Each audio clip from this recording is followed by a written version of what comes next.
peut pas se dire que face à ces féminicides, on constate et qu'on n'en tire pas de conséquences. Et d'ailleurs, vous avez fait référence à l'assassinat de Chahinez Daoud. Suite à ça, il y a des pratiques qui ont profondément changé. Je sais que ça a été un traumatisme ici, évidemment, mais pas qu'ici. Et donc on en a tiré des enseignements au niveau national sur la manière avec laquelle les plaintes sont prises, sur la grille d'évaluation du danger, sur les procès-verbaux. Donc c'est aussi ça qu'il faut se dire, ce qui est quand même un enjeu d'espérance, c'est-à-dire qu'on arrive quand même, et heureusement, à progresser et à évoluer. Il faut accepter de toujours respecter les victimes et de respecter la temporalité des victimes. Et donc nous, notre travail, c'est évidemment de les encourager, si elles y sont prêtes, à pouvoir porter plainte et de les accompagner.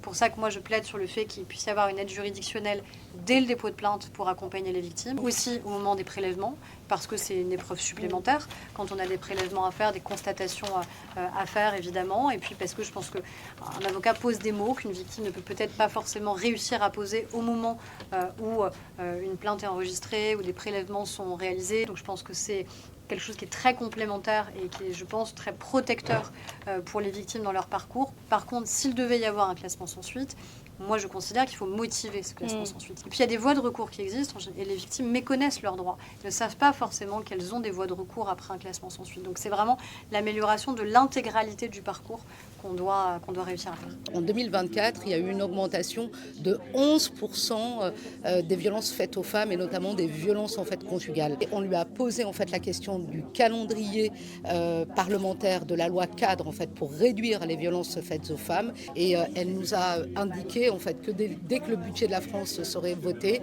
eh bien il y aurait une priorité faite à cette loi cadre. Je le redis en fait qu'il est essentiel aujourd'hui de réduire les violences faites aux femmes et notamment les violences conjugales qui sont faites à la fois aux enfants et à la fois aux femmes. Sur la question des territoires ruraux, c'est vrai qu'on a des problématiques plus criantes encore qu'ailleurs. Et les chiffres, malheureusement, sont très cruels envers ces territoires, puisqu'on a 50% des féminicides qui sont concentrés dans les territoires ruraux, alors qu'on n'a que 30% de la population.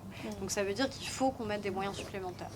Et moi, c'est ce que je vais faire pour 2026, c'est-à-dire assumer que dans les moyens supplémentaires que nous avons, on aura une priorité sur les territoires ruraux parce qu'on a des vulnérabilités spécifiques, on a des circonstances spécifiques et on a la nécessité de renforcer les moyens là où il y en a le plus besoin, notamment sur les soutiens mis aux associations. En fait, ça ne peut pas reposer que sur du bénévolat, ça n'est pas possible.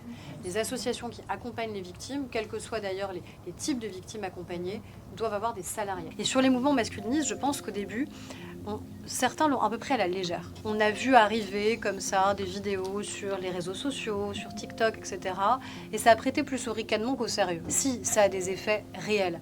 Parce que TikTok, c'est devenu le livre de chevet de nos adolescents. Ça infuse une nouvelle vision du monde. Si la vision du monde que vous avez, c'est la domination, c'est la violence, forcément, à un moment, ça impacte les rapports que vous avez. Donc on a un enjeu de protection de nos enfants et de nos adolescents sur malheureusement le lien qu'ils ont avec les réseaux sociaux, qui sont des lieux de diffusion massive de ces idéologies. Mais ça nous aide pas d'être traité de sale conne par la première dame. Si vous m'invitez à rentrer dans la polémique, je peux y rentrer parce que je veux pas qu'il y ait des fausses informations qui soient diffusées. Pour bien la connaître, j'ai pas de doute sur l'engagement qui est le sien, sur la question de la lutte contre les violences, et qu'en effet, c'est pas totalement le registre de langage d'habitude qu'elle emploie. C'est voilà, encore une fois, des propos qui étaient de nature privée. C'est pas le même cadre, c'est pas la même manière qu'on a de s'exprimer.